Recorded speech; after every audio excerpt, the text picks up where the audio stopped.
On voudrait de continuer sans revenir sur une remarque que vous avez faite. Parce que vous avez dit que cette pluralité de candidatures entraîne un brouillard au sein de l'opposition. Mais je ne pense pas que c'est des candidatures.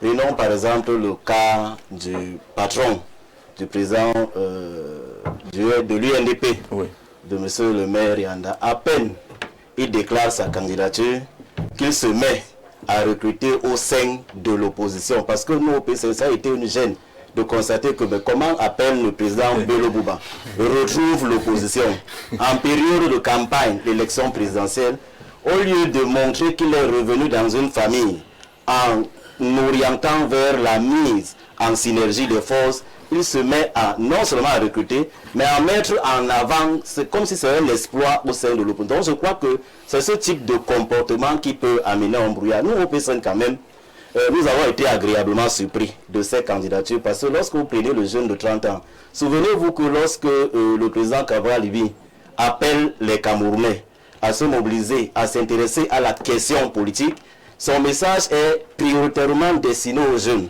Donc il dit aux jeunes, prenez la relève, n'attendez pas que quelqu'un d'autre vienne prendre le destin de votre pays en main. Vous allez beau critiquer vos parents, vos anciens qui sont là, mais tant que vous ne prenez pas vous-même votre destin en main, vous ne serez pas sorti de l'auberge. Quand nous voyons donc aujourd'hui qu'il y a un jeune de 30 ans qui se lève pour aller déposer sa candidature, pour nous c'est un bon signal. Il faut comprendre que la majorité, le taux, pour parler pour que le censé de Cameroun nous comprenne, la grande composante de la population camerounaise est jeune. Oui. Il est anormal qu'on ait des jeunes de moins de 35 ans qui composent 60% de la population camerounaise et que les moins de 30 ans ne puissent pas accéder à la fonction présidentielle. Donc, nous comprenons d'abord ce message. Pour nous, c'est une victoire parce que voilà un jeune au moins qui a eu le courage. C'est qu'à 30 ans, on est prêt. Oui, de dire qu'il est prêt à 30 ans. Ça veut dire que nous, au PC, nous sommes contents. Mais en plus, parce que tout à l'heure, le maire a dit que nous avons appelé à modifier la Constitution pour réviser un certain nombre de choses. Donc nous pensons que ce jeune-là lance un message à l'endroit de l'amélioration des conditions de participation à la question électorale. Tout ce que nous disons à ces jeunes et à tous ceux-là qui n'ont pas eu son courage, c'est de prendre 2025 donc comme étant une opportunité pour créer un environnement qui permette à ce que les jeunes soient véritablement pris en compte dans le processus de gestion de leur pays. Parce qu'on ne peut pas être ceux qui souffrent et que vous laissez votre destin entre les mains qui ne sont pas de votre génération. Donc c'est le premier regard que nous avons. Ou le deuxième, tout à l'heure, monsieur le président était en train de le dire, nous observons quand même que dans cette floraison de candidature, il y a davantage les revendications qui sont posées. Donc, et c'est de bonne guerre. Parce que nous qui partons à la conquête du pouvoir, c'est vrai que le PCN, lui, il est tout le temps sur le terrain, il a le temps d'écouter les Camerounais pour comprendre leurs problèmes. Mais c'est aussi un moment de comprendre que véritablement, dans ce que nous voulons adresser comme offre aux populations, il faut écouter les aspects les plus importants qui sont aussi exposés à l'occasion de ces activités. Mais on ne va pas créer la démocratie et interdire aux Camerounais de manifester leur volonté. Il me souvient qu'en 2020, à l'élection présidentielle, a manifesté sa volonté. Oui, nous avons 40. Non, en Côte d'Ivoire, en 2020, nous avons 41 candidats retenus. Oui. Mais peut-être que les gens ne sont pas au courant. Si on a 81 postulants au Cameroun. Est-ce que c'est donc un bon exemple s'il y a eu 41? Non, nous ne voulons pas. C'est pas à nous de parler. C'est pas à nous de parler les hommes. Le sérieux. C'est vous qui avez cité. Le sérieux. Non, je veux tout simplement dire que c'est pas une première. Parce que les gens donnent l'impression tout à l'heure. Je suivais Jean-Bruno Taïs. Ils étaient à 41. Le double. Non, c'est la candidature. Je parle des candidats retenus qui ont compétit. Oui. Parce que les postulants même étant au nombre de quoi, à moins que je me trompe, 103 ou 105 candidatures. Finalement, on a tamisé ces 41 personnes qui sont allées en compétition. Mais nous devons... Mais notre frère Dubaï disait que ça entre dans le jeu de fragmentation des voix de l'opposition. Non, je doute fort. Parce que 90% de Camerounais qui se sont inscrits à cette heure savent pour qui ils veulent voter. Ce n'est pas pour des visages qui arrivent nouvellement qu'on découvre pendant que les campagnes les disent qu'on va dire qu'on s'en va faire le choix.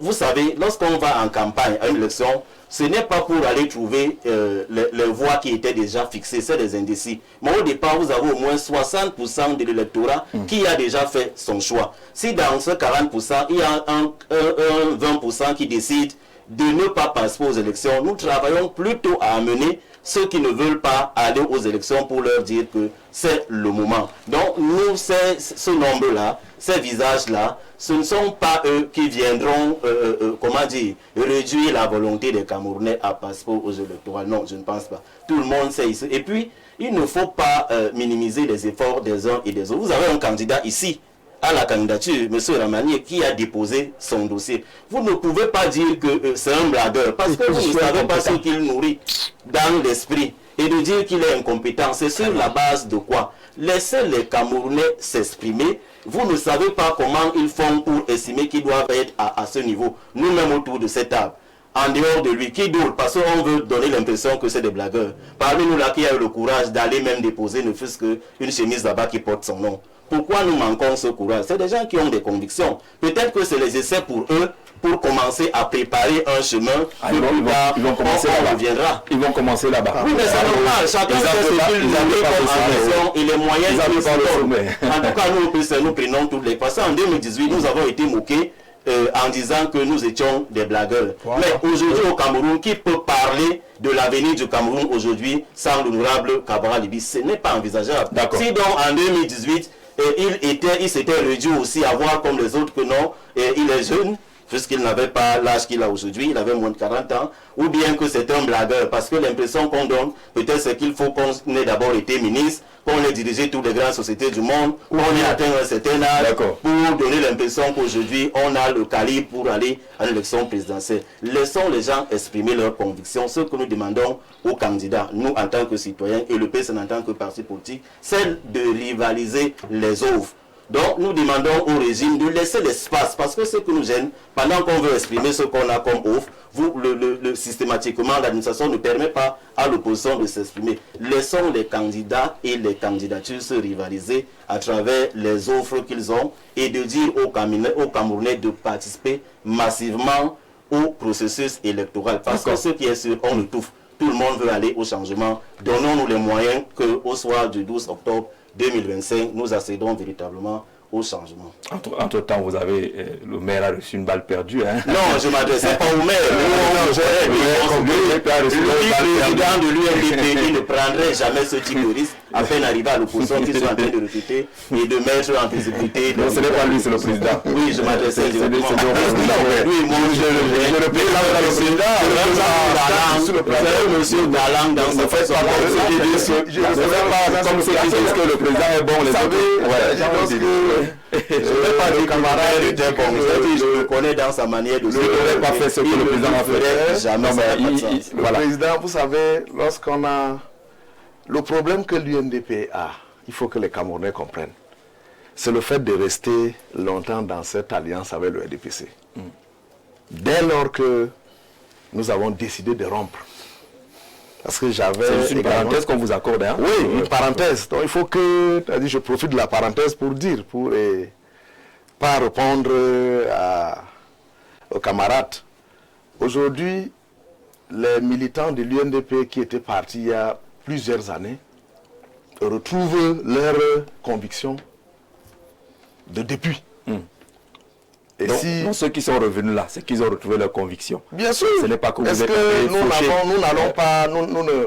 tout ce que les Camerounais cherchent et demandent, c'est qu'il y ait changement à la tête du pays. D'accord. Et si c'est que le changement aujourd'hui passe par l'UNDP, c'est-à-dire les autres camarades de l'opposition ne doivent pas non plus cracher dessus. Et inversement. D'accord. Ramani, sur la question d'entrée, concernant la multitude des candidatures déclarées ou déposées, les dossiers déposés à Elections Cameroun, les avis sont divergents là-dessus. Il y en a qui condamnent et il y en a qui pensent qu'il faut aller au-delà de 80 comme chiffre, mais aller voir ce qui peut être motivation.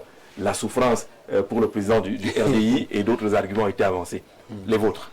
Oh, je dirais simplement qu'il faudrait comprendre que la fonction présidentielle, c'est d'abord un engagement personnel et légitime.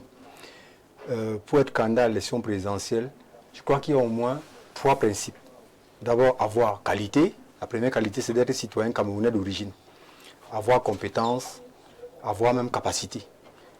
Moi, je comprends qu'il y a actuellement un tribunal de l'Inquisition qui voudrait nous ramener à ce qu'on a appelé à une époque la guerre des religions. Mais quand vous dites avoir capacité, ça suppose quoi? Non, là, mais si vous vous sentez, c'est tout simplement. Si vous vous sentez Capacité, capable, c'est se sentir capable. capable, oui, d'aller s'asseoir, de signer les D'accord. papiers, puisqu'il n'y a pas de course de fond, il y a encore d'athlétisme au palais présidentiel.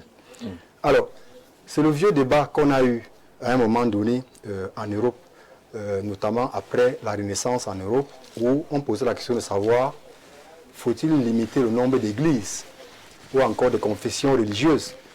Il y en a beaucoup qui disaient que non, il faudrait qu'on limite le nombre d'églises. Et d'ailleurs, concernant notamment le catholicisme, je prends le cas de la France, il y a beaucoup de catholiques qui disaient qu'il n'était pas normal qu'il y ait une autre religion en France en dehors du catholicisme. Suivez mon regard avec les guerres des religions. Donc quand les protestants émergent en France, pour le cas de la France, les protestants sont pourchassés. Donc c'est la chasse à l'homme, ils sont persécutés.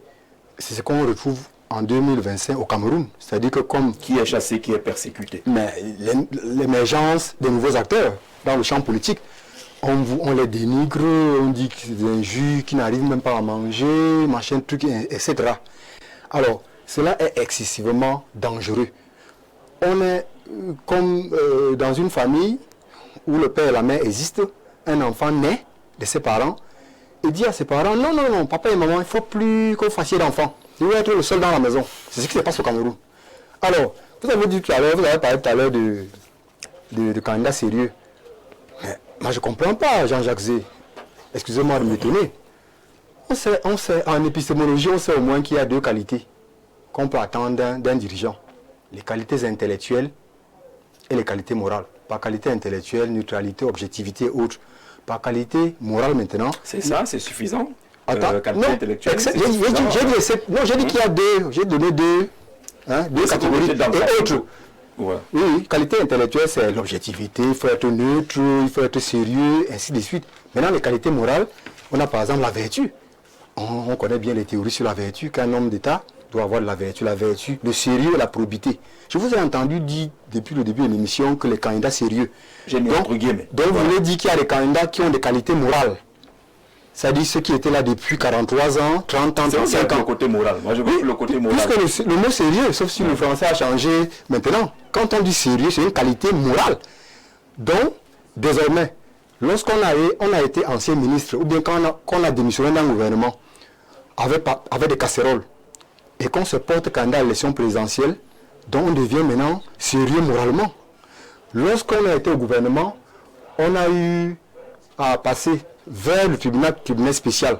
On devient candidat sérieux. Mais passer par le tribunal criminel spécial ne fait pas de vous un condamné ou un renégat. Très bien. Tout le monde peut y aller. Hein. Voilà, au moins. C'est pas parce que vous êtes parti qu'on doit vous condamner. Voilà donc la différence Oui. de ceux qui sont passés vers le tribunal criminel spécial et la nouvelle génération des gens propres.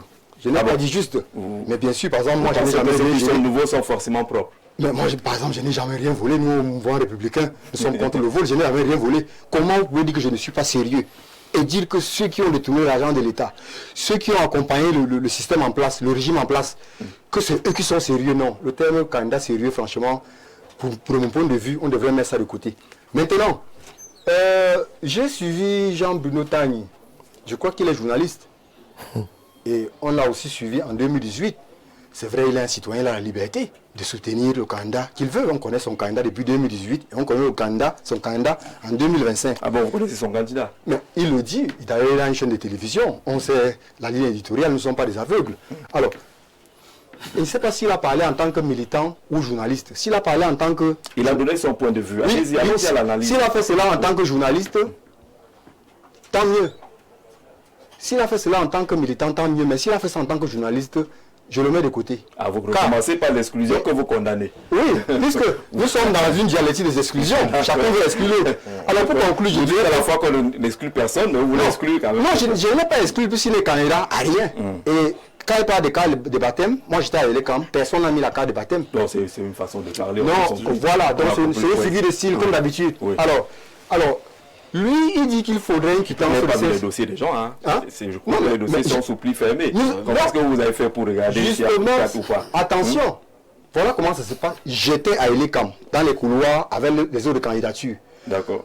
Chacun de nous a confié à l'autre ce qui s'est passé. Moi, j'étais sur le terrain. Donc, moi, on ne m'a pas dit. Chacun de nous, à la sortie, on a causé entre ceux qui ont déposé les candidatures. Chacun de nous sait à peu près ce qui manque. Je voudrais d'abord souligner que aucun candidat n'a pu collecter d'abord les 300 signatures. Quant à ce qui est...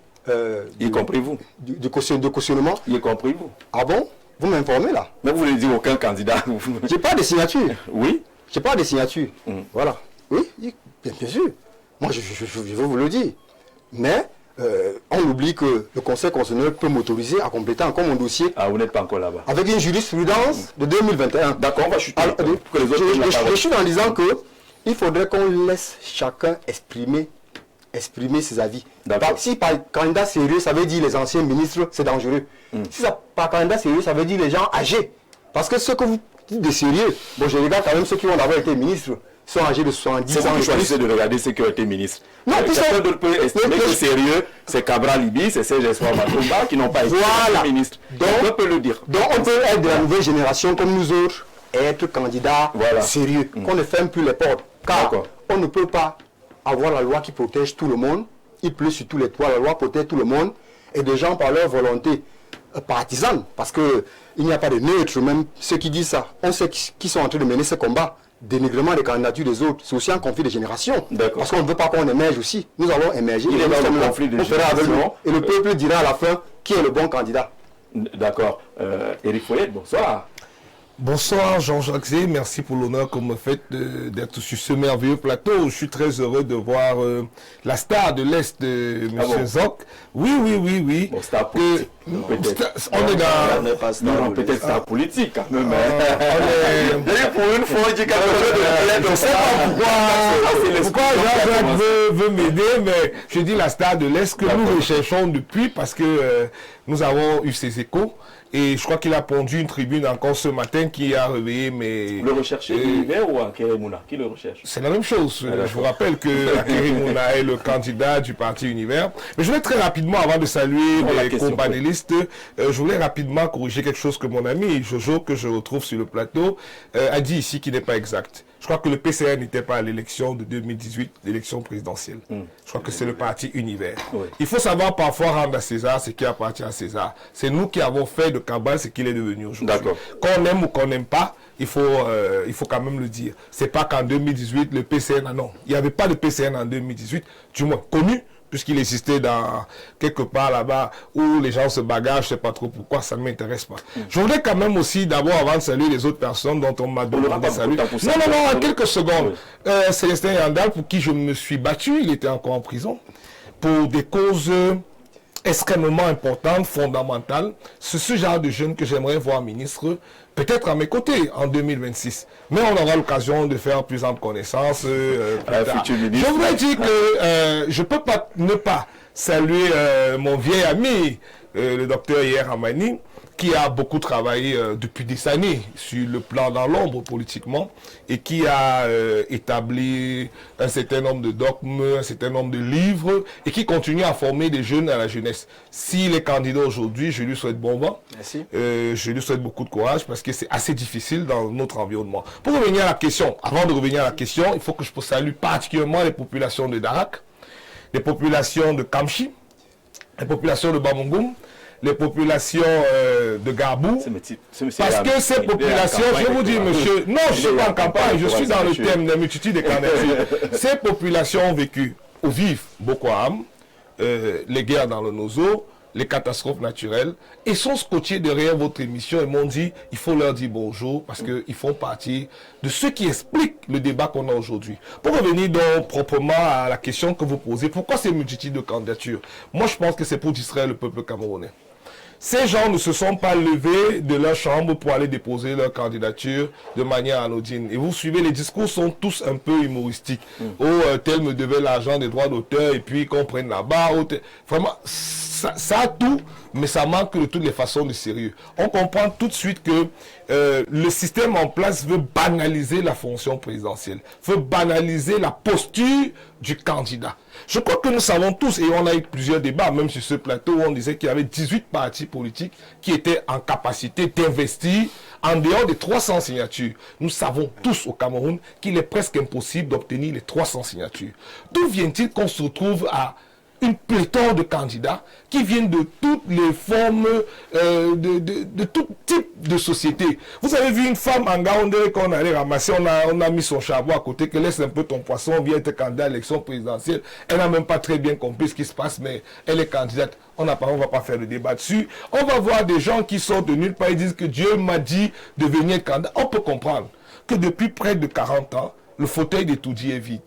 Quelqu'un gouverne par procuration, par délégation de signature, et rien ne marche assez bien dans notre pays. Mais je voulais vous dire quelque chose, M. Jean-Jacques Zé. Au-delà de tout ce constat que le Camerounais lambda peut avoir, il faut se poser la question substantielle. Notre pays est en danger.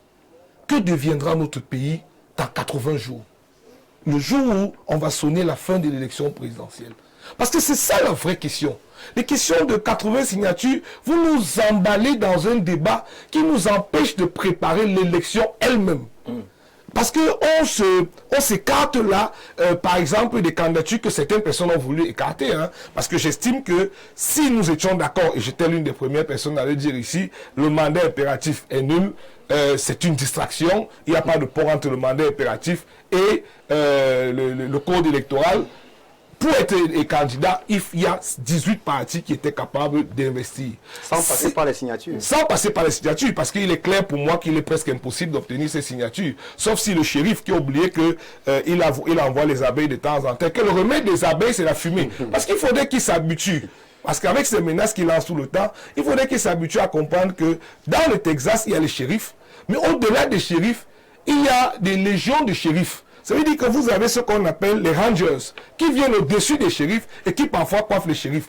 Il va envoyer les abeilles, on va agiter les fumées. Donc il faudrait que, sur le sujet exactement, que nous sachions que en 2025, qu'on ne se trompe pas, les 17 partis politiques en dehors du RDPC qui sera exclu parce que son président d'abord est très âgé. Je ne suis pas sûr qu'il joue de toutes ses capacités. Il n'y a pas une limitation d'âge là-bas. Non, mais la loi camerounaise parle d'abus de faiblesse. Il n'y a pas de limitation d'âge. Je suis d'accord avec vous. Il faudra le prouver. On va arriver au contentieux. Il faudrait que le président pour dire que le candidat du RDPC ne peut pas. Il y a abus de faiblesse. Si votre papa va à un terrain. L'élection et le droit, c'est important. Ah, ça, c'est pas moi qui fabrique le droit. Si votre parent va à un terrain aujourd'hui au Cameroun et qu'il a 90 ans, ses enfants sont à même de récupérer ce terrain en estimant qu'il n'a plus toutes ses facultés. Je crois que c'est connu. Je parle devant un éminent juriste de soi depuis de longues dates. J'espère qu'à la sortie d'aujourd'hui, notre amitié ne va pas se terminer parce que je l'ai recadré. Donc, je voudrais quand même dire ici qu'il est très important qu'on sache que la candidature du chef de l'État, même sans la deuxième candidature, sera attaquée pour abus de faiblesse. Allez-y, continuons. Oui. Et je voulais vous dire aussi que l'opposition, dont les 18 partis, ou les 17, parce qu'on enlève le parti qui est au pouvoir, se parlent. Je parle ici devant monsieur le maire.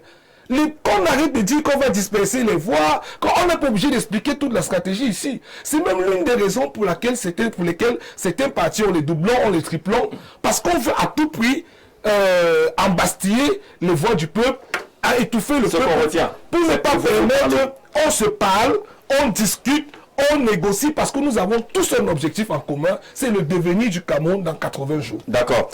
Il n'a pas parlé depuis Raphaël sur la question. On l'a fait exprès que vous écoutiez un peu tout le monde parce que votre parti plus d'une fois a été indexé sur cette affaire.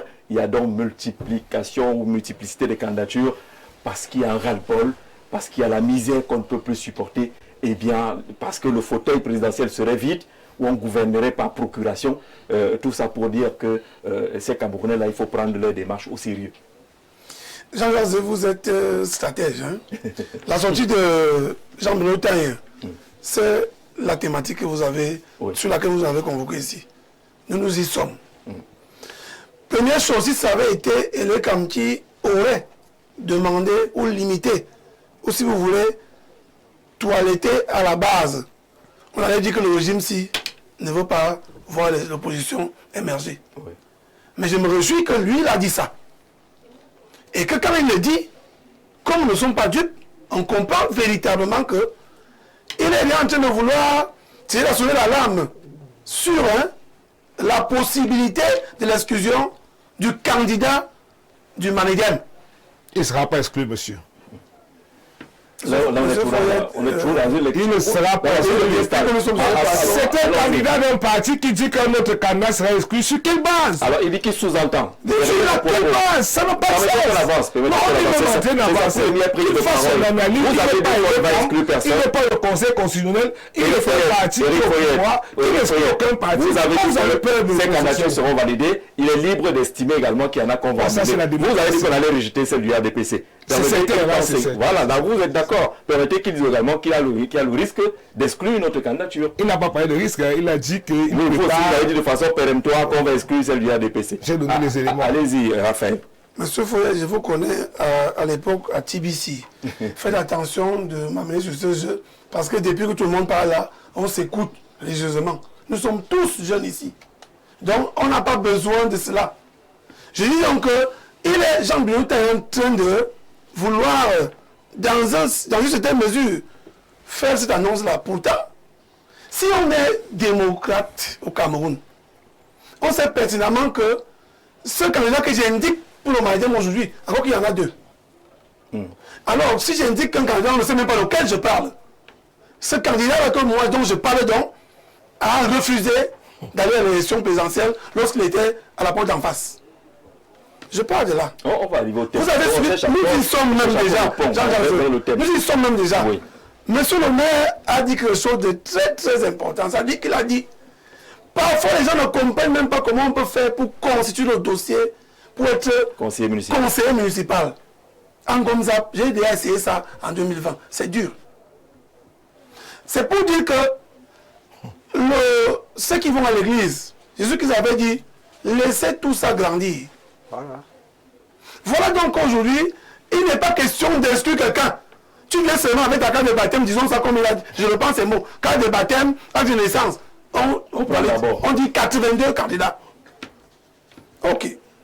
Maintenant, est-ce que nous pensons que c'est comme ça qu'on va renverser le gouvernant? Ce n'est pas possible. Pourquoi? Parce que on se rend bien compte, je vous l'ai dit, peut-être que pour vous, nous n'y sommes pas encore, mais je vous dis que vous êtes un stratège. Ça dit que actuellement, qu'est-ce qui fait problème? Vous avez suivi, le représentant du PCN a dit que lorsque le UNDP revient à l'opposition, comme s'il n'y était pas, même étant dans l'alliance du RDPC, il y était, puisque voici un conseiller municipal assis. On commence par un conseiller municipal. Oui, et maire encore. Il est donc maire. Il est assis. Ça signifie que l'alliance-ci était juste pour l'élection présidentielle. Au moment où nous allons sur l'élection locale, chacun se bat comme il peut. Et je me réjouis de savoir qu'il est maire dans une zone qu'on appelle le Rebouba.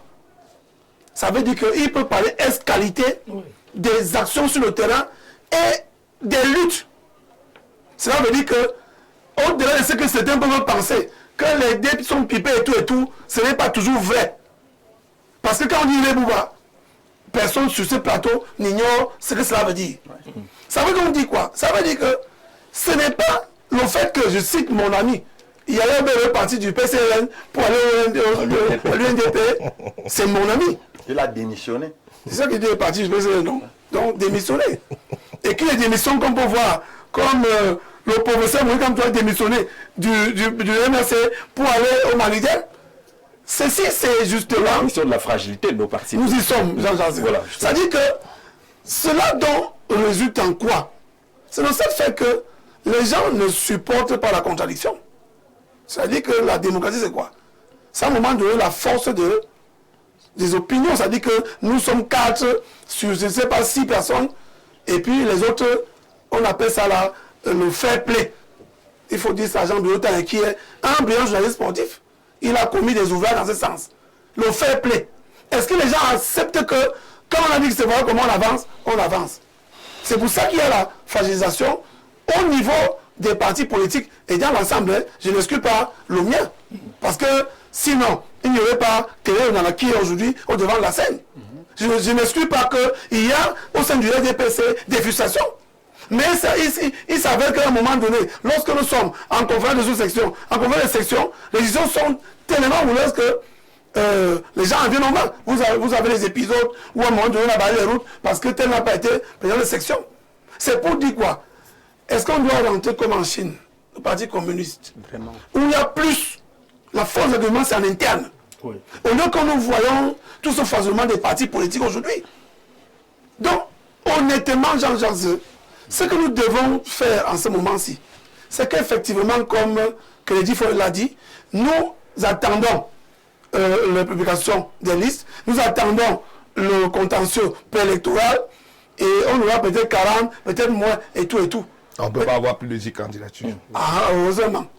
D'accord. Selon vous. Et donc, vous voyez qu'à ce niveau-là, pourquoi donc aller animer la galerie? Pourquoi on anime la galerie? Parce qu'on estime que, comme le président le disait tout à l'heure, la mauvaise vie, si on veut commencer par lutter contre la mauvaise vie, allons d'abord être conseiller municipal, aller à l'Assemblée. C'est ce que nous avons salué avec Cabral Libi, qui hier était à l'univers, comme il a si bien dit, aujourd'hui au PCRN, mais il y a des élus. Ce qui fait qu'ils peuvent quand même faire lever leur voix. D'où vient-il que dans un pays comme le nôtre, actuellement, si nous avons moins de 10 millions d'inscrits, mais tout le monde pleure la vie chère, tout le monde pleure les mauvaises conditions de vie, nous n'avons pas été capables de demander aux Camerounais à l'âge de voter, d'aller s'inscrire sur les électorales. Et j'aime souvent le dire, ça commence dans nos maisons. Combien sont ceux qui ont présenté les candidatures avant la fin de l'autre jour, qui peuvent dire que dans ma maison ou dans ma famille, tout le monde connaît la famille nucléaire, ont quand même pu amener 10 personnes à s'inscrire. On a moins de 9 millions d'inscrits. On n'est même pas sûr que les inscrits là iront voter. Ça veut dire que c'est un échec qui concerne l'ensemble des Camerounais. Et c'est pour cette raison que beaucoup pensent, pour le cas du RDPC, le RDPC c'est militant dans les 360 communes.